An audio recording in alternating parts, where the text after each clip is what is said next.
Hello ನಮಸ್ಕಾರ, ಸ್ವಾಗತ urban ಕನ್ನಡತಿ ಚಾನಲ್ಗೆ. ನನ್ನ ಹೆಸರು ಕವಿತಾ. ಇವತ್ತೊಂದು ಬಹಳ ಒಳ್ಳೆ ವಿಷಯ ಗರ್ಭಧಾರಣೆ ಬಗ್ಗೆ ಮಾತಾಡ್ತಿದ್ದೀನಿ. ಬಹಳಷ್ಟು ಫ್ಯಾಮಿಲೀಸ್ನಲ್ಲಿ ಫ್ಯಾಮಿಲಿ ಪ್ರೆಷರ್ನಿಂದಾನೇ ಮಕ್ಕಳು ಮಾಡ್ಕೊಂಡು ಬಿಡ್ತಾರೆ. ಬಹಳ ನ್ಯಾಚುರಲ್ ಪ್ರಾಸೆಸ್ ಆದರೂ ಕೂಡ ಒಂದು ಪ್ಲ್ಯಾನಿಂಗ್ ಇರಬೇಕು, ಒಂದಷ್ಟು ನಾಲೆಡ್ಜ್ ತಿಳುವಳಿಕೆ ಇರಬೇಕು ಒಂದು ಮಗು ಮಾಡ್ಕೊಳ್ಳೋಕೆ ಮುಂಚೆ. ಯಾಕಂದರೆ ಅದೊಂದು ರೆಸ್ಪಾನ್ಸಿಬಿಲಿಟಿ. ಸುಮ್ಮನೆ ಮಕ್ಕಳು ಮಾಡಿಕೊಂಡು ಎಲ್ಲ ಕಲಿತೀವಿ ಆಮೇಲೆ ಅನ್ನೋದು ಎಷ್ಟು ನಿಜಾನೋ, ಅದಕ್ಕೆ ಮುಂಚೆ ನಾವು ಮಾಡಬೇಕಾದ ತಯಾರಿನೂ ಅಷ್ಟೇ ಮುಖ್ಯ ಆಗಿರುತ್ತೆ. ಸೊ ಬಹಳ ಅಲ್ಲಿ ಇಲ್ಲಿ ಓದಿ ರಿಸರ್ಚ್ ಮಾಡಿ ಏನು ನಾನು ಈ ವಿಡಿಯೋ ಮಾಡ್ತಾ ಇಲ್ಲ. ಬೇಸಿಕ್ ಸರ್ಟನ್ ಲರ್ನಿಂಗ್ ಅಂತ ಹೇಳ್ಬೋದು, ಮತ್ತು ಕೇಳ್ಪಟ್ಟ ಪ್ರಾಕ್ಟಿಕಲ್ ನಾಲೆಡ್ಜ್ ಅಂತ ಹೇಳ್ಬೋದು. ಸೊ ಆ ಡೀಟೇಲ್ಸ್ನ ಈ ವಿಡಿಯೋನಲ್ಲಿ ಇನ್ಕ್ಲೂಡ್ ಮಾಡಿದ್ದೀನಿ. ಇದು ಭಾರಿ ಹೆಣ್ಮಕ್ಳಿಗೆ ಅಷ್ಟೇ ಅಲ್ಲ, ಗಂಡು ಮಕ್ಕಳು ತಿಳ್ಕೊಳ್ಬೇಕಾಗಿರೋವಂಥ ವಿಷಯ. ಸೊ ಹೆಂಗಸರು ಗಂಡಸರು, ನೀವು ಗಂಡ ಹೆಂಡತಿ ಇಬ್ಬರು ಕುತ್ಕೊಂಡು ವಿಡಿಯೋ ನೋಡಿ. In case you are planning for a baby, definitely ನಿಮ್ಗೆ ಯೂಸ್ಫುಲ್ ಆಗುತ್ತೆ. ಮತ್ತು ಎಂಡ್ ಆಫ್ ದಿ ವಿಡಿಯೋನಲ್ಲಿ ನಿಮ್ಮ ಜೊತೆ ಒಂದು ವಿಷಯ ಶೇರ್ ಮಾಡಬೇಕು ಅಂತಿದ್ದೀನಿ. ಸೊ ಕೊನೆ ತನಕ ಈ ವಿಡಿಯೋ ನೋಡೋದನ್ನು ಮರಿಬೇಡಿ.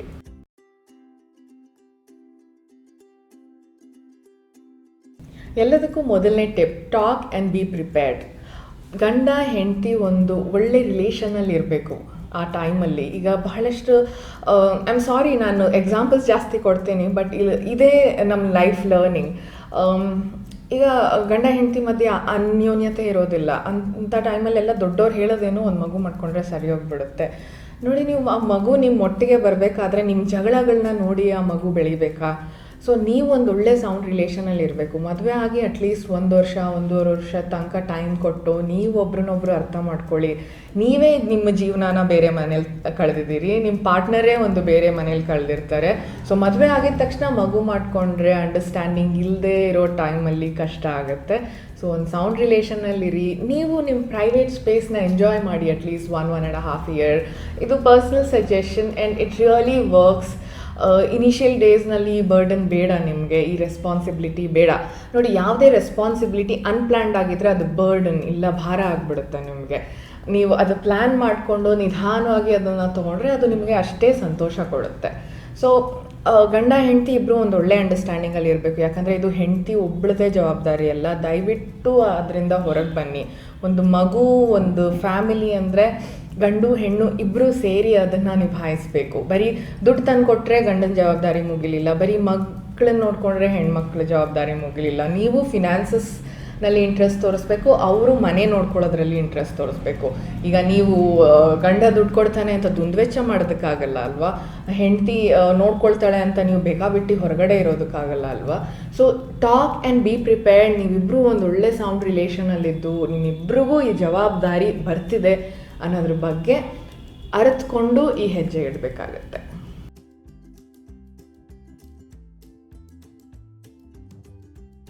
Next, plan your maternity break. ಅಂದರೆ ಬರೀ ಕೆಲಸಕ್ಕೆ ಹೋಗ್ತಿರೋ ಮಹಿಳೆಯರಿಗೆ ಅಷ್ಟೇ ಅಲ್ಲ, ಮನೆಯಲ್ಲಿರೋರಿಗೂ ಕೂಡ ಸಾಕಷ್ಟು ಜವಾಬ್ದಾರಿ ಬರೋದ್ರಿಂದ ನೀವು ಇದನ್ನು ಹೇಗೆ ಈ ಪೀರಿಯಡ್ನ ಹೇಗೆ ನಿಭಾಯಿಸ್ತೀರಾ ಅನ್ನೋದು ಪ್ಲ್ಯಾನಿಂಗ್ ಬೇಕಾಗತ್ತೆ. ಯಾಕಂದರೆ ನ್ಯೂಕ್ಲಿಯರ್ ಸೆಟಪ್, ಸ್ಪೆಷಲಿ ಈಗಂತೂ ಗಂಡ ಹೆಂಡತಿ ಇಬ್ಬರೇ ಇರ್ತಾರೆ.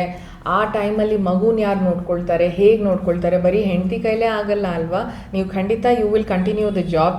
ಹೆಣ್ಮಕ್ಳು ವರ್ಕಿಂಗ್ ಇದ್ದರೂ ಕೂಡ ಒಂದು 6 ತಿಂಗಳ ತನಕ ಅವ್ರಿಗೆ ಬ್ರೇಕ್ ಸಿಗುತ್ತೆ. ಆ ಟೈಮಲ್ಲಿ ಮಗುನ ಹೇಗೆ ನೋಡ್ಕೊಳ್ಳೋದು ಒಬ್ಬರ ಕೈಲಂತೂ ಆಗಲ್ಲ. ಸೊ ಯಾರು ಬರ್ತಾರೆ ನಿಮ್ಮ ಸಪೋರ್ಟ್ಗೆ? ಅತ್ತೆ ಮನೆ ಕಡೆಯವರ, ಅಮ್ಮ ಮನೆ ಕಡೆಯವ್ರು ಬರ್ತಾರ? ಅದನ್ನು ಪ್ಲ್ಯಾನ್ ಮಾಡ್ಕೊಳ್ಬೇಕಾಗತ್ತೆ. ಜಾಯಿಂಟ್ ಫ್ಯಾಮಿಲಿಲಿ ಇದ್ದರೆ definitely it is an added advantage. ನೀವು ನಿಮ್ಮ ತಾಯಿ ಮನೆಗೆ ಹೋಗ್ತಿದ್ದೀರಾ ಅಂದರೂ great. Out of country, out of state ಇರೋರು, ಇಲ್ಲ ನಿಜವಾಗ್ಲೂ ಯಾರು ಬರೋಕ್ಕಾಗದೇ ಇರೋವಂಥ ಪರಿಸ್ಥಿತಿಲಿ ಏನು ಮಾಡಬೇಕು? ನೀವು ಸಾಕಷ್ಟು ಯೋಚನೆ ಮಾಡಬೇಕು, ಏನು ಮಾಡ್ತೀರಾ, ಹೇಗೆ ಮಾಡ್ತೀರಾ ಅಂತ.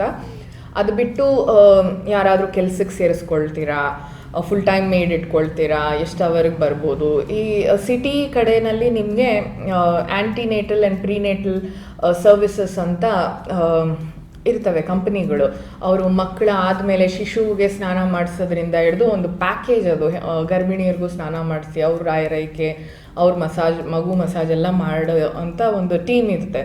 ನೀವು ಅಲ್ಲಿ ಕೂಡ ಚೆಕ್ ಮಾಡಿ ಹೈರ್ ಮಾಡ್ಬೋದು. ಸಿಟಿಗಳಲ್ಲಿ ಸಾಕಷ್ಟು ಸಿಗುತ್ತೆ ಇದು. ಅದ್ರ ಡೀಟೇಲ್ಸ್ ಏನಾದರೂ ಬೇಕಂದರೆ ಕಮೆಂಟ್ ಮಾಡಿ ಹೇಳಿ, ನಾನು ರಿಸರ್ಚ್ ಮಾಡಿ ಇನ್ಕ್ಲೂಡ್ ಮಾಡೋಕ್ಕೆ ಟ್ರೈ ಮಾಡ್ತೀನಿ. ಸೊ ಅದನ್ನು ಮಾಡ್ಕೊಳ್ಬೋದು. ಇನ್ ಕೇಸ್ ನೀವು ವರ್ಕಿಂಗ್ ವುಮೆನ್ ಆಗಿದ್ದರೆ ನಿಮ್ಮ ಆಫೀಸ್ನಲ್ಲಿ ಚೆಕ್ ಮಾಡಬೇಕಾಗತ್ತೆ. ಬಹಳಷ್ಟು ಪ್ರೈವೇಟ್ ಕಂಪ್ನೀಸ್ನಲ್ಲಿ ಕೂಡ ಈಗ ಇನ್ಕ್ಲೂಡ್ ಮಾಡ್ತಿದ್ದಾರೆ ಮೆಟರ್ನಿಟಿ ಬ್ರೇಕ್. ಈಗ 4 to 6 months ಕನ್ಫರ್ಮ್ ಆಗಿದೆ. ಸೊ ಅದ್ರ ಬಗ್ಗೆ ನಿಮಗೆ ಚೆಕ್ ಮಾಡಿ ನಿಮ್ಮ ಆಫೀಸ್ನಲ್ಲೇ ಇಷ್ಟು ಬಹಳಷ್ಟು ಕಂಪ್ನಿನಲ್ಲಿ ಮಿನಿಮಮ್ ಇಷ್ಟು ವರ್ಷ ಸರ್ವಿಸ್ ಮಾಡಿದರೆ ಮಾತ್ರ ಆ ಥರ ಸರ್ವಿಸ್ ಕೊಡೋದು ಅಂತ ಏನೇನೋ ಕಂಡೀಷನ್ಸ್ ಇರುತ್ತೆ. ಸೊ ಸುಮ್ಮನೆ ಇದೆ ಅಂತ ಮುಂದುವರಿಯೋದಕ್ಕಿಂತ ಅದ್ರ ಬಗ್ಗೆ ಚೆಕ್ ಮಾಡಿ. ನೆಕ್ಸ್ಟ್ ನೀವು ವರ್ಕ್ ರೆಸ್ಯೂಮ್ ಮಾಡಬೇಕು ಅಂದರೆ ಇನ್ ಕೇಸ್ ಇನ್ನೊಂದು 2-3 months ಎಕ್ಸ್ಟೆನ್ಷನ್ ಸಿಗುತ್ತಾ, ಇಲ್ಲ ವರ್ಕ್ ಫ್ರಮ್ ಹೋಮ್ ಆಪ್ಷನ್ ಸಿಗುತ್ತಾ, ಅದನ್ನೆಲ್ಲ ನೀವು ವಿಚಾರಿಸಿ ಒಂದು ಒಳ್ಳೆ ಪ್ಲಾನಿಗೆ ಬನ್ನಿ.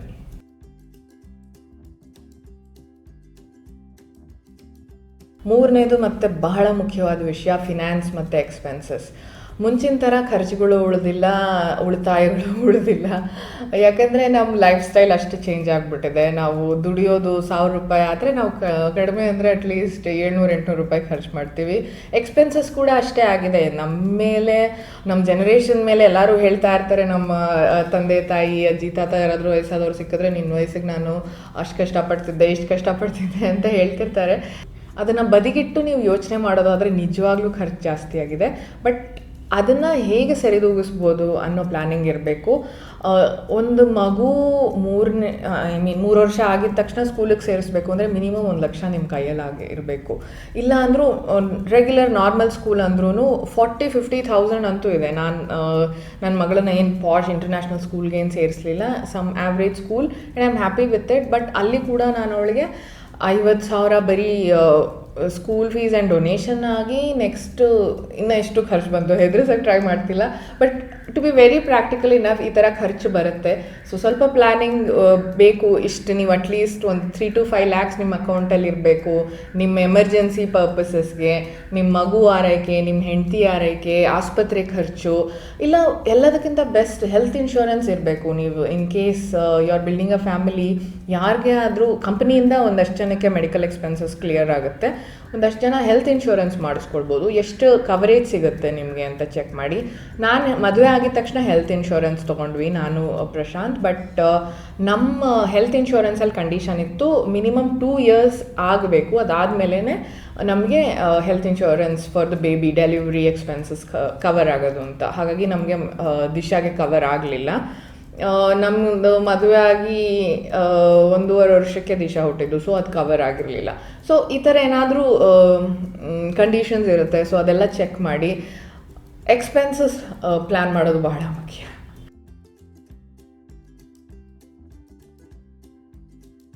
Exercising and staying fit.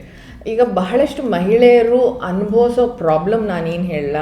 ಮುಂಚೆ ಎಲ್ಲ ಸಣ್ಣಗೆ ಇರ್ತಾರೆ ಮದುವೆಗೆ ಮುಂಚೆ, ಮದುವೆ ಆದಮೇಲೆ ಒಂಚೂರು ದಪ್ಪ ಆಗ್ತಾರೆ, ಮಗು ಆದಮೇಲೆ ಬಹಳ ದಪ್ಪ ಆಗಿಬಿಡ್ತಾರೆ. ಬಟ್ ಎಕ್ಸಸೈಸ್ ಮಾಡೋ ಅಭ್ಯಾಸ I can bet you not more than 25% of girls, women, men exercise in India. ಯಾಕೆ ಅಂತ ಗೊತ್ತಿಲ್ಲ. ಸಣ್ಣ ಇದ್ದೀವಿ ಅಂದರೆ ಫಿಟ್ ಅಂತ ತಿಳ್ಕೊಂಡ್ಬಿಡ್ತಾರೆ. ಸೊ ಯಾವ ಎಕ್ಸಸೈಸು ಮಾಡೋಕ್ಕೆ ಹೋಗಲ್ಲ. ಬೇಕಾಬಿಟ್ಟು ತಿಂದರೂ ಆ ಏಜಲ್ಲಿ ನೀವು ದಪ್ಪನೇ ಆಗಲ್ಲ. I can bet this to you. ಆ ಏಜಲ್ಲಿ ನಾನು ಇದ್ದೆ. ಬಟ್ ಲಕ್ಕಿಲಿ ನಮ್ಮಪ್ಪ ಏರ್ಫೋರ್ಸಲ್ಲಿ ಇದ್ದವರು, ಅವರೆಲ್ಲ ಬಹಳ ಡಿಸಿಪ್ಲಿನ್. ವರ್ಕೌಟ್ ಎಕ್ಸಸೈಸ್ ಅಂದರೆ ಅವರು ಮಾಡ್ತಾನೆ ಇರ್ತಾರೆ. ಅವರು ಅದನ್ನು ಬಿಟ್ಟಿದ್ದು ಒಂದಿನಾನೂ ಇಲ್ಲ. 4 ಗಂಟೆಗೆ ಎದ್ದು ನಮ್ಮಪ್ಪ ಲಾಲ್ಬಾಗ್ ಓಡೋಗ್ತಾರೆ. ಸೊ ಅಷ್ಟು ಫಿಟ್ನೆಸ್ ಕಾನ್ಷಿಯಸ್. ಹಾಗಿದ್ರಿಂದ ನಾನು ಮುಂಚೆಯಿಂದ ಫಿಟ್ನೆಸ್ ಬಗ್ಗೆ ಇಂಟ್ರೆಸ್ಟ್ ತೋರಿಸ್ಕೊಳ್ತಾ ಬಂದಿದ್ದೆ. ಹಾಗಾಗಿ ನನಗೆ ಆಫ್ಟರ್ ಡೆಲಿವ್ರಿ ಇಶ್ಯೂಸ್ ಆಗಲಿಲ್ಲ ವೆಯ್ಟ್ ರೆಡ್ಯೂಸ್ ಮಾಡ್ಕೊಳ್ಳಿಕ್ಕೆ. ಬಟ್ ಬಹಳಷ್ಟು ಜನ ಮುಂಚೆ ಏನೂ ಮಾಡಿರೋದಿಲ್ಲ, ಆಮೇಲೆ ಮಗು ಆದಮೇಲೆ ದಪ್ಪ ಆಗಿಬಿಟ್ಟೆ ನಾನು ಕರಗಿಸ್ಬೇಕು ಅಂದರೆ ನಿಮ್ಮ ಬಾಡಿ ಎಲ್ಲಿ ಕೇಳುತ್ತೆ. It is not use to exercising, it is not use to being fit. ಅಂದರೆ ಸಣ್ಣ ಇರೋದು ಇಸ್ ನಾಟ್ ಫಿಟ್. ಸೊ ನೀವು ಮುಂಚೆ ಫಿಟ್ಟಾಗಿರಲಿಲ್ಲ, ಸಣ್ಣ ಇದ್ರಿ. ಈಗ ಪೋಸ್ಟ್ ಡೆಲಿವ್ರಿ ಎಲ್ಲರೂ ದಪ್ಪ ಆಗ್ತಾರೆ ಅಂತಲ್ಲ, ಬಾಣಂತನದ ಟೈಮಲ್ಲಿ ಬಹಳಷ್ಟು ಜನ ರೆಡ್ಯೂಸ್ ಆಗಿ ವಾಪಸ್ ಬರ್ತಾರೆ, ನ್ಯಾಚುರಲ್ ಆಗಿ ಬರ್ತಾರೆ. ಬಹಳಷ್ಟು ಜನ ಎಕ್ಸಸೈಸ್ ಮಾಡಬೇಕಾಗುತ್ತೆ, ಒಂದಷ್ಟು ಪ್ರಿಕಾಷನ್ಸ್ ಪ್ಲ್ಯಾನಿಂಗ್ ಇರಬೇಕಾಗತ್ತೆ, ವರ್ಕೌಟ್ ಮಾಡಬೇಕಾಗತ್ತೆ. ಸೊ ಇದೆಲ್ಲ ಇದ್ದರೆ ಅವ್ರಿಗೆ ಸುಲಭ ಆಗುತ್ತೆ. ಸೊ ಮುಂಚೆಯಿಂದಾನು ನೀವು ಒಂದು ಎಕ್ಸಸೈಸ್ ರುಟೀನ್ನ ಪ್ಲ್ಯಾನ್ ಮಾಡ್ಕೊಳ್ಳಿ. In case you think that you want to plan a kit. Better late than never ಅಂತ ಹೇಳ್ತಾರಲ್ಲ, ಯಾವತ್ತೂ ಮಾಡದೇ ಇರೋದ್ರಿಂದ ಯಾವತ್ತಾದರೂ ಶುರು ಮಾಡೋದು ಒಳ್ಳೇದಲ್ವಾ. ಸೊ ಈಗಲಿಂದನೇ ಸ್ವಲ್ಪ ಸ್ವಲ್ಪ ಎಕ್ಸಸೈಸ್ ಸ್ಟಾರ್ಟ್ ಮಾಡ್ಕೊಳ್ತಾ ಬನ್ನಿ. ಮತ್ತು ಸ್ವಲ್ಪ ಜನಕ್ಕೆ ಅಷ್ಟು ಬೇಗ ಗರ್ಭಧಾರಣೆ ಆಗೋದು ಇಲ್ಲ, ಏನಾದರೂ ಕನ್ಸರ್ನ್ಸ್ ಇರುತ್ತೆ, ಹೆಲ್ತ್ ಇಶ್ಯೂಸ್, ಥೈರಾಯ್ಡ್, ಏನಾದರೂ ಬೇರೆ ಕನ್ಸರ್ನ್ಸ್ ಇರ್ಬೋದು. ಸೊ ಅದನ್ನು ರಿಸಾಲ್ವ್ ಮಾಡಲಿಕ್ಕೆ ನೀವು ಮೆಡಿಕೇಷನ್ ಜೊತೆಗೆ ಎಕ್ಸಸೈಸ್ ಮಾಡೋದು ಅಷ್ಟೇ ಒಳ್ಳೆಯದು. So consider this.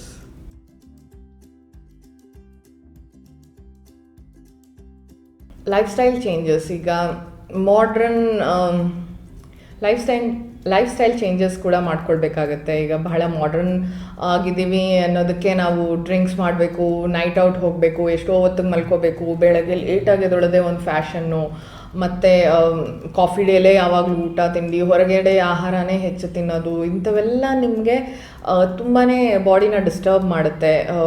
Specially youngsters ಈಗ 21-22 ವರ್ಷ ಎಜುಕೇಷನ್ ಆಗಿದ ತಕ್ಷಣ ಅವ್ರ ದುಡ್ಡು ಏನು ಬರಾಬರಿ ದುಡ್ಡು ನೋಡ್ತಾರೆ, ಮತ್ತು ಆ ದುಡ್ಡನ್ನು ಅಷ್ಟೇ ಖರ್ಚು ಮಾಡ್ತಾರೆ. ಖರ್ಚು ಒಳ್ಳೆ ರೀತಿನಲ್ಲಿ ಮಾಡಿದ್ರೆ ಒಳ್ಳೆಯದು. ಈ ಥರ ನಿಮ್ಮ ಲೈಫ್ ಸ್ಟೈಲ್ ಚೇಂಜ್ ಆಗಿದ್ದರೆ ಅದು ನಿಮಗೇ ಮುಂದಕ್ಕೆ ಪ್ರಾಬ್ಲಮ್ ಆಗೋದು. ಸೊ ಅಡ್ಯಾಪ್ಟೇಷನ್ ಸ್ವಲ್ಪ ಈಗಿಂದನೇ ಶುರುವಾಗಲಿ. ಪ್ಲ್ಯಾನೆಟ್ ನಾವು ಟೈಮಿಗೆ ಮಲ್ಕೊಳ್ಳೋದು, ಎದ್ದೇಳೋದು, ಒಳ್ಳೆಯ ಆಹಾರ ತಿನ್ನೋದು, ಇದೆಲ್ಲ ಮುಖ್ಯ ಆಗುತ್ತೆ.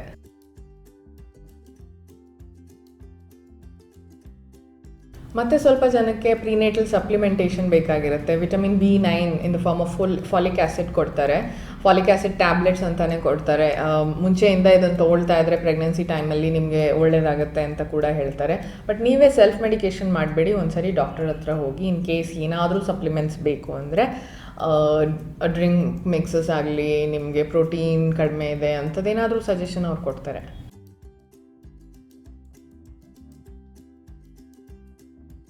ಮತ್ತು ನೆಕ್ಸ್ಟು ಓವ್ಯುಲೇಷನ್ ಪೀರಿಯಡ್ನ ಮಾನಿಟರ್ ಮಾಡಬೇಕಾಗತ್ತೆ. ಯಾವ ಟೈಮಲ್ಲಿ, ಈಗ ತಿಂಗಳಲ್ಲಿ ನಿಮ್ಮ ಡೇಟ್ಸ್ ನಿಮಗೆ ಗೊತ್ತಿರುತ್ತೆ, ಪೀರಿಯಡ್ ಡೇಟ್ಸು. ಸೊ ಯಾವ ಡೇಟಲ್ಲಿ ಪೀರಿಯಡ್ ಆಯಿತು, ಯಾವ ಡೇಟಲ್ಲಿ ಫರ್ಟೈಲ್ ಆಗಿರ್ತೀರ, 1 week of it is a fertile period. ಅದ್ರ ಬಗ್ಗೆ ಬೇಕಿದ್ರೆ ಇನ್ನೊಂದು ವಿಡಿಯೋ ಮಾಡೋಣ, ಕೆಳಗಡೆ ಕಮೆಂಟ್ ಮಾಡಿ ಹೇಳಿ. Next monitor ovulation period. ನೀವು ಸೀರಿಯಸ್ ಆಗಿ ಗರ್ಭಧಾರಣೆಗೆ ಪ್ಲ್ಯಾನ್ ಮಾಡ್ತಿದ್ದೀರಾ, ಬಹಳ ತಿಂಗಳಿಂದ ಟ್ರೈ ಮಾಡಿ ಆಗ್ತಾಯಿಲ್ಲ ಅಂತಂದರೆ ನೀವು ಇದನ್ನು ಮಾನಿಟರ್ ಮಾಡಬೇಕಾಗತ್ತೆ. ಏನಿದು ಓವ್ಯುಲೇಷನ್ ಪೀರಿಯಡ್ ಅಂದರೆ, ನೀವು ಪೀರಿಯಡ್ ಆಗಿ ಡೇಟಿಂದ 12 to 16 ಇನ್ ಜನರಲ್ ಎಲ್ಲರಿಗೂ ಇದೇ ಡೇಟ್ ಇರುತ್ತೆ ಅಂತಲ್ಲ, 12 to 16 ಡೇಸಲ್ಲಿ ನಿಮ್ಮ ಫರ್ಟಿಲಿಟಿ ರೇಷಿಯೋ ಬಹಳ ಹೆಚ್ಚಿಗೆ ಇರುತ್ತೆ. ಸೊ ಆ ಟೈಮಲ್ಲಿ ಸೆಕ್ಸ್ ಮಾಡೋದ್ರಿಂದ ಗರ್ಭಧಾರಣೆ ಚಾನ್ಸಸ್ ಬಹಳ ಹೆಚ್ಚಿರುತ್ತೆ. This is very natural and ಇದ್ರ ಬಗ್ಗೆ ನೀವು ತಿಳ್ಕೊಂಡ್ರೇ ನಿಮ್ಗೆ ಒಳ್ಳೆಯದು. ಇನ್ ಕೇಸ್ ಯಾರಿಗಾದರೂ ಇರ್ರೆಗ್ಯುಲರ್ ಪೀರಿಯಡ್ಸ್ ಇದೆ, ನಿಮಗೆ ಗೊತ್ತಾಗ್ತಾ ಇಲ್ಲ, ಮಾನಿಟರ್ ಮಾಡೋಕ್ಕಾಗ್ತಾ ಇಲ್ಲ ಅಂದರೆ ಬಹಳಷ್ಟು ಆ್ಯಪ್ಗಳಿರುತ್ತೆ, ಅದನ್ನು ಚೆಕ್ ಮಾಡ್ಬೋದು. ಇಲ್ಲ ಓವ್ಯುಲೇಷನ್ ಕಿಟ್ ಅಂತ ಸಿಗುತ್ತೆ, ಅದರ ಲಿಂಕ್ ಡಿಸ್ಕ್ರಿಪ್ಷನ್ ಬಾಕ್ಸಲ್ಲಿ ಕೊಟ್ಟಿರ್ತೀನಿ. ಅದರ ಯೂಸೇಜು ಮೆಥಡ್ಸ್ ಎಲ್ಲ ಅದ್ರ ಮೇಲೆ ಬರ್ತಿರುತ್ತೆ. ಹೇಗೆ ಮಾನಿಟರ್ ಮಾಡ್ಬೋದು, ಇದು ಹೇಗೆ ಕರೆಕ್ಟಾಗಿ ನಿಮ್ಗೆ ಹೇಳುತ್ತೆ this is your right day or this is the best day ಅಂತ ಅದರಲ್ಲಿ ಚೆಕ್ ಮಾಡಿ. So monitor ovulation period which is very important.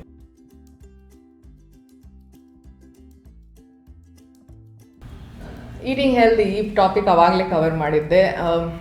ಮುಂಚೆಯಿಂದನೂ ರೆಗ್ಯುಲರಾಗಿ ಯಾರಾದರೂ ಹೆಲ್ದಿ ಫುಡ್ ತಿನ್ನಲೇಬೇಕು. ಅದರಲ್ಲೂ ಈ ಟೈಮಲ್ಲಿ ನೀವು ಪ್ರೆಗ್ನೆನ್ಸಿ ಪ್ಲ್ಯಾನ್ ಮಾಡ್ತಿದ್ದೀರಾ ಅಂದರೆ ಒಳ್ಳೆಯ ಆಹಾರ, ಶಕ್ತಿ ಕೊಡುವಂಥ ಆಹಾರ, ಡ್ರೈ ಫ್ರೂಟ್ಸ್, ವೆಜಿಟೇಬಲ್ಸ್ ಮತ್ತು ಜ್ಯೂಸಸ್ ಎಲ್ಲ ರೆಗ್ಯುಲರಾಗಿ ತೊಗೊಳ್ತಾ ಇರಿ. ಇಂಥವೆಲ್ಲ ನಿಮ್ಮ ಬಾಡಿನ ಶಕ್ತಿಶಾಲಿಯಾಗಿ ಇಡೋದಕ್ಕೂ ಸಹಾಯ ಮಾಡುತ್ತೆ. ಯಾಕಂದರೆ ಬೇಕಲ್ವಾ ಅಷ್ಟು ಶಕ್ತಿ ಆ ಟೈಮಲ್ಲಿ ನಿಮಗೆ.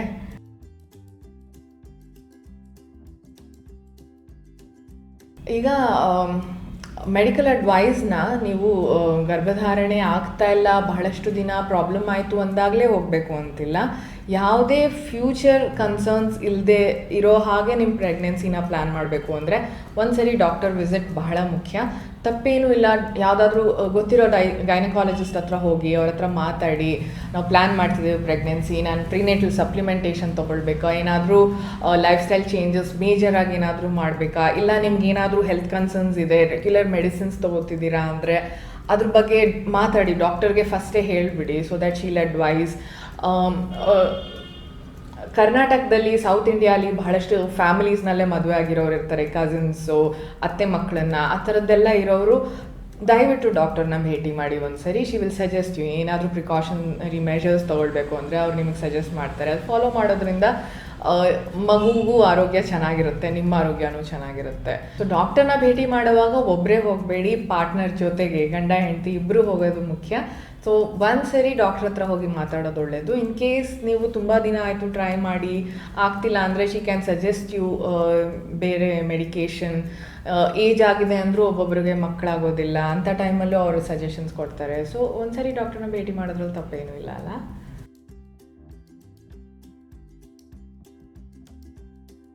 ಕೊನೆಯದಾಗಿ don't stress and be happy. ಸಂತೋಷವಾಗಿರಿ. ಆಗ್ತಾ ಇಲ್ಲ ಅಂದರೆ ಆಗೋದೇ ಇಲ್ಲ. ಯಾಕಂದರೆ ಇದು ನಿಮ್ಮ ಮೈಂಡ್ ಆ್ಯಂಡ್ ಬಾಡಿ ರಿಲೇಷನ್ ಆ ಥರ ಇರುತ್ತೆ. ನೀವು ಮನಸ್ಸಲ್ಲಿ ಕೊರಗ್ತಾನೇ ಇದ್ದರೆ ನಿಮ್ಮ ಬಾಡಿ ಅದ್ರ ಜೊತೆಗೆ ಪಾಸಿಟಿವ್ ಆಗಿ ಹೇಗೆ ರಿಯಾಕ್ಟ್ ಮಾಡ್ತಾರೆ. Plus and plus is equal to plus. So positive ಆಗಿರಿ. ಡೆಫಿನೆಟ್ಲಿ ಇದು ಇದನ್ನು ಅನುಭವಿಸಿದವ್ರಿಗೆ ಗೊತ್ತು ಅದ್ರ ಕಷ್ಟ ಏನು ಅಂತ. ನಾವು ಸುಲಭವಾಗಿ ಹೇಳ್ಬಿಡ್ಬೋದು, ಬಟ್ ಐ ನೋ ಸ್ವಲ್ಪ ಕಷ್ಟ ಆಗುತ್ತೆ. ನೀವು ಬೇಕಿದ್ದರೆ ಕೌನ್ಸಿಲಿಂಗಿಗೆ ಹೋಗಿ ಮಾತಾಡಿ, ಅದ್ರ ಜೊತೆಗೆ ಮೆಡಿಕಲ್ ಅಡ್ವೈಸು ತೊಗೊಳ್ಳಿ. ಇನ್ ಕೇಸ್ ಏನಾದರೂ ಸ್ಟ್ರೆಸ್ಫುಲ್ ಅದ್ರ ಬೇರೆ ಯೋಚನೆಗಳಿಗೆ ಅವಕಾಶ ಮಾಡ್ಕೊಳ್ಬೇಡಿ. ಒಂದರಿಂದ ಇನ್ನೊಂದು ಮತ್ತೊಂದು ಯೋಚನೆ ಬರ್ತಿರುತ್ತೆ. ಮತ್ತು ನಮ್ಮ ಸೊಸೈಟಿ ಹೇಗಿದೆ ಅಂದರೆ, ನಮ್ಮ ಜೀವನದ ಗುರಿನೇ ಇದು. ಸ್ಕೂಲಿಗೆ ಹೋಗೋವಾಗ ನೆಕ್ಸ್ಟು ಕಾಲೇಜ್ ಪ್ರಿಪ್ರೇಷನು, ಕಾಲೇಜಲ್ಲಿದ್ದಾಗ ಒಳ್ಳೆ ಕೆಲಸದ ಪ್ರಿಪ್ರೇಷನ್, ಒಳ್ಳೆ ಕೆಲಸ ಸಿಕ್ಕಿದ ತಕ್ಷಣ ಮದುವೆ ಪ್ರಿಪ್ರೇಷನ್, ಮದುವೆ ಆಗಿದ ತಕ್ಷಣ ಮಗು ಪ್ರಿಪ್ರೇಷನ್, ಮಗು ಆದಮೇಲೆ ತಿರ್ಗಾ ಅದೇ ರೀಸೈಕಲ್ ಆಗುತ್ತೆ. ಸೊ ಸೊಸೈಟಿನೇ ಹಾಗೆ. ಬಹಳಷ್ಟು ಗಂಡ ಹೆಂಡ್ತಿರು ಮಕ್ಕಳೇ ಬೇಡ ಅಂತ ಡಿಸೈಡ್ ಮಾಡೋವಂಥ ಕಾಲ ಬಂದಿದೆ ಈಗ. ಸೊ ನಿಮ್ಮ ಡೆಸಿಷನ್ ನಿಮಗೆ ಬಿಟ್ಟಿದ್ದು. ನೀವು ಡಿಸೈಡ್ ಮಾಡಿ ಏನು ನಿಮ್ಗೆ ಒಳ್ಳೆಯದು, ಏನು ನಿಮ್ಗೆ ಬೇಕು, ಏನು ಬೇಡ ಅಂತ. ಬಟ್ ಸೊಸೈಟಿ ಪ್ರೆಷರ್ಗೆ ಒಳಗೊಳ್ಬೇಡಿ. ಮತ್ತು ಗಂಡ ಹೆಂಡ್ತಿನಲ್ಲಿ ಅನ್ಯೋನ್ಯತೆ ಇದ್ದರೆ ಇದು ಬೇರೆಯವ್ರು ಏನು ಹೇಳಿದ್ರು ಈ ಕಡೆಯಿಂದ ಬಿಡ್ತಾ ಇರ್ಬೋದು. ಬಟ್ ನಿಮ್ಮಲ್ಲಿ ನೀವು ಒಬ್ರನ್ನೊಬ್ರು ಬ್ಲೇಮ್ ಮಾಡೋದು ಕಡಿಮೆ ಮಾಡಿ, ಅದಕ್ಕೆ ಏನು ಪ್ರಾಕ್ಟಿಕಲ್ ಆಗಿ ಮಾಡಬೇಕು ಅದನ್ನು ಮಾಡೋಕ್ಕೆ ಪ್ರಯತ್ನ ಪಡಿ. And all the best. And ಮುಂಚೆ ಹೇಳಿದ್ದು ಒಂದು ವಿಷಯ ನಿಮ್ಮ ಜೊತೆ ಶೇರ್ ಮಾಡ್ತೀನಿ. ಅಂದರೆ ನಮ್ಮ ಫ್ಯಾಮಿಲಿಗೆ ದಿಶಾ ಆದಮೇಲೆ ಮತ್ತೊಂದು ಮೆಂಬರ್ ಬರ್ತಾ ಇದ್ದಾರೆ. So yes, I am pregnant. 4 months ನಡೀತಿದೆ. ಮತ್ತು ಈಗ 2 ರೀಸನ್ ನಿಮ್ಮ ಜೊತೆಗೆ ಶೇರ್ ಮಾಡೋದಕ್ಕೆ. ಒಂದು, ನೀವು ನನ್ನ ಫ್ಯಾಮಿಲಿ ಥರ ಅನ್ನಿಸ್ತೀರಾ ನನಗೀಗ. ಎಷ್ಟು ಚೆನ್ನಾಗಿ ಎಲ್ಲರೂ ನನಗೆ ಪ್ರೋತ್ಸಾಹ ಕೊಡ್ತೀರಾ, ಪ್ರೇರೇಪಿಸ್ತೀರಾ. ಒಂದು ಥಮ್ಸ್ ಅಪ್, ಒಂದು ಥ್ಯಾಂಕ್ಸ್, ಒಂದು ಗುಡ್ ಅಂತ ಒಂದು ಕಮೆಂಟ್, ಒಂದೊಂದು ವರ್ಡ್ ಕಮೆಂಟ್ ನೀವು ಹಾಕ್ದಾಗಲೂ ನಂಗೆ ಎಷ್ಟು ಖುಷಿ ಆಗುತ್ತೆ ಗೊತ್ತಾ. ಸೊ ನನ್ನ ಗಂಡ ನನ್ನ ಮಗಳ ಜೊತೆ ಟೈಮ್ ಸ್ಪೆಂಡ್ ಮಾಡೋಕ್ಕಿಂತ ನಿಮ್ಮ ಜೊತೆನೇ ಹೆಚ್ಚಿಗೆ ಮಾಡ್ತಿದ್ದೀನಿ. ಸೊ ನಿಮಗೆ ಹೇಳಿದೆ ಹೇಗೆ ಸಾಧ್ಯ ಈ ಗುಡ್ ನ್ಯೂಸ್ನ ಅಂತ ನಿಮ್ಮ ಜೊತೆ ಶೇರ್ ಮಾಡ್ತಿರೋದು. ಇನ್ನೊಂದು ರೀಸನ್ ಏನು ಹೇಳಬೇಕು ಅಂದರೆ, ಫಿಟ್ನೆಸ್ ಬಗ್ಗೆ ಇಷ್ಟೊಂದು ವಿಡಿಯೋ ಮಾಡೋರು ಏನಪ್ಪ ಹಿಂಗೆ ಉದ್ಕೊಳ್ತಾ ಇದ್ದಾರೆ ಅಂದ್ಕೊಳ್ಬಾರ್ದಲ್ವಾ. ನಿಮ್ಗೆ ಗೊತ್ತಿರಬೇಕು ಯಾಕೆ ಮೇಡಮ್ನವರು ಉದ್ಕೊಳ್ತಾ ಇದ್ದಾರೆ ಅಂತ ನಿಮ್ಮ ಜೊತೆ ಈ ಇನ್ಫಾರ್ಮೇಷನ್ ಶೇರ್ ಮಾಡಿದ್ದು. ಸೊ ನಿಮ್ಮ ಪ್ರೋತ್ಸಾಹ ಹೀಗೆ ಇರಲಿ ನನ್ನ ಜೊತೆ. ಇನ್ ಕೇಸ್ ನಾನು ಏನಾದರೂ ವಿಡಿಯೋಸ್ ಮಾಡೋಕ್ಕಾಗಿಲ್ಲ, ರೆಗ್ಯುಲರ್ ಅಪ್ಲೋಡ್ ಮಾಡೋಕ್ಕಾಗಿಲ್ಲ ಅಂದರೆ ಅರ್ಥ ಮಾಡ್ಕೊಳ್ಳಿ. ಯಾಕಂದರೆ ಫಸ್ಟ್ 3 months ತುಂಬ ಕಷ್ಟ ಇತ್ತು. ಹಾಗಾಗಿ ಕ್ಯಾಮ್ರಾ ಎದುರಿಗೆ ಬರ್ತಿರಲಿಲ್ಲ. ಲೈವ್ ವಿಡಿಯೋಸ್ ಕೂಡ ಕಡಿಮೆ ಮಾಡಿಬಿಟ್ಟೆ. ಆಮೇಲೆ ಎಕ್ಸಸೈಸಿಂಗ್ ವಿಡಿಯೋ ಹಾಕ್ತೀನಿ ಅಂತ ಹೇಳಿದೆ. ಆ್ಯಕ್ಚುಲಿ ಅದನ್ನು ಅವತ್ತೇ ಶೂಟ್ ಮಾಡಿದ್ದೆ. The video that I shot that day, first time postpartum exercise ಏನು ಮಾಡಬೇಕು ಅಂತ. ಅವತ್ತು ನಾನು ತುಂಬ ಡಲ್ಲಾಗೆ ಕಾಣ್ತೀನಿ ಆ ವಿಡಿಯೋನಲ್ಲೇ ನೀವು ಗಮನಿಸಿದ್ರೆ. ಯಾಕಂದರೆ ಸ್ಪಾಟಿಂಗ್ ಇಶ್ಯೂಸ್, ಬ್ಲೀಡಿಂಗ್ ಶುರುವಾಗಿತ್ತು ನನಗೆ. ವಿ ವರ್ ರಿಯಲಿ ಅಫ್ರೇಡ್ ಏನು ಮಾಡೋದು ಅಂತ. ಡಾಕ್ಟರ್ ಹತ್ರ ಹೋಗಿ ಬಂದಾಗ ಅವ್ರು ಒಂದಷ್ಟು ಮೆಡಿಕೇಷನ್ ಸ್ಟಾರ್ಟ್ ಮಾಡಿದ್ರು ನನಗೆ. ಮತ್ತು ನಿಮಗೆ ಪ್ರಾಮಿಸ್ ಮಾಡಿದೆ ಅಂತ ನನ್ನ ತಮ್ಮನಿಗೂ ಹೇಳಿದ್ದೆ ಶೂಟ್ ಮಾಡುವ ಅಂತ ಹೊರಟ್ವಿ. ಆದರೂ ಆ ವಿಡಿಯೋ ಹೆಂಗೋ ಶೇರ್ ಮಾಡಿದೆ ನಿಮ್ಮ ಜೊತೆ. ಅದಾದಮೇಲೆ ಇನ್ನೊಂದಷ್ಟು ಎಕ್ಸಸೈಸು ರೆಕಾರ್ಡ್ ಮಾಡಿದ್ದೀನಿ, ಬಟ್ ಅದು ತುಂಬ ಚೆನ್ನಾಗೇನು ಬಂದಿಲ್ಲ, ಹಾಗಾಗಿ ಶೇರ್ ಮಾಡಿಲ್ಲ. ಮತ್ತು ಈಗ ನೆಕ್ಸ್ಟ್ ಅಂತೂ ಈಗ ಒಂದಷ್ಟು ದಿನ ಫಿಟ್ನೆಸ್ ವಿಡಿಯೋಸು ಡಿಸ್ಕಷನ್ ಆಗಿದ್ರೆ ಮಾಡ್ಬೋದು. ಎಕ್ಸಸೈಸ್ ಮಾಡಿ ತೋರಿಸೋದಾಗೋದಿಲ್ಲ, ಕ್ಷಮೆ ಇರಲಿ. ತುಂಬ ಜನ ವೆಯ್ಟ್ ಮಾಡ್ತಿದ್ರಿ, ನನಗೆ ಗೊತ್ತು. ಐ ಆಮ್ ರಿಯಲಿ ಸಾರಿ ಮಾಡೋಕ್ಕಾಗದೇ ಇರೋ ಕಾರಣ. ಬಟ್ ಅರ್ಥ ಮಾಡ್ಕೊಳ್ತೀರಾ ಅನ್ಕೋತೀನಿ. ಮತ್ತು ಮಧ್ಯೆ ಏನಾದರೂ ಬ್ರೇಕ್ ಆದರೆ, ರೆಗ್ಯುಲರ್ ವಿಡಿಯೋ ಪೋಸ್ಟ್ ಮಾಡೋಕ್ಕಾಗದೇ ಇದ್ದರೆ ಕ್ಷಮೆ ಇರಲಿ. ಆದಷ್ಟು ಟ್ರೈ ಮಾಡ್ತಿದ್ದೀನಿ. ನನಗೆ ಹೆಲ್ತ್ ಕನ್ಸರ್ನ್ ಸಿಂಪತೈಸ್ ಮಾಡ್ಕೊಳ್ಳೋದು ಇಷ್ಟ ಇಲ್ಲ, ಬಟ್ ರಿಯಲ್ಲಾಗಿ ಇರೋದ್ರಿಂದ ನಿಮ್ಗೆ ಹೇಳ್ತಿದ್ದೀನಿ. ನೀವು ಅಂದ್ಕೊಳ್ಬಾರ್ದಲ್ಲ ರೆಗ್ಯುಲರಾಗಿ ಪೋಸ್ಟ್ ಮಾಡ್ತಿಲ್ಲ ವಿಡಿಯೋ ಅಂತ. ಹಾಗಾಗಿ just requesting you. So thanks again ಈ ವಿಡಿಯೋ ನೋಡಿದ್ದಕ್ಕೆ. ನಿಮ್ಗೆ ಒಂಚೂರು ಯೂಸ್ಫುಲ್ ಅನಿಸಿದ್ರು ನಿಮ್ಮ ಫ್ರೆಂಡ್ಸ್ ಜೊತೆ ಶೇರ್ ಮಾಡೋದನ್ನು ಮರಿಬೇಡಿ. ಮತ್ತೆ ಸಿಗುವ ಇನ್ನೊಂದು ವಿಡಿಯೋ ಒಂದಿಗೆ. ಅಲ್ಲಿ ತನಕ ನಮಸ್ಕಾರ, ಟೇಕ್ ಕೇರ್, ಬಾಯ್.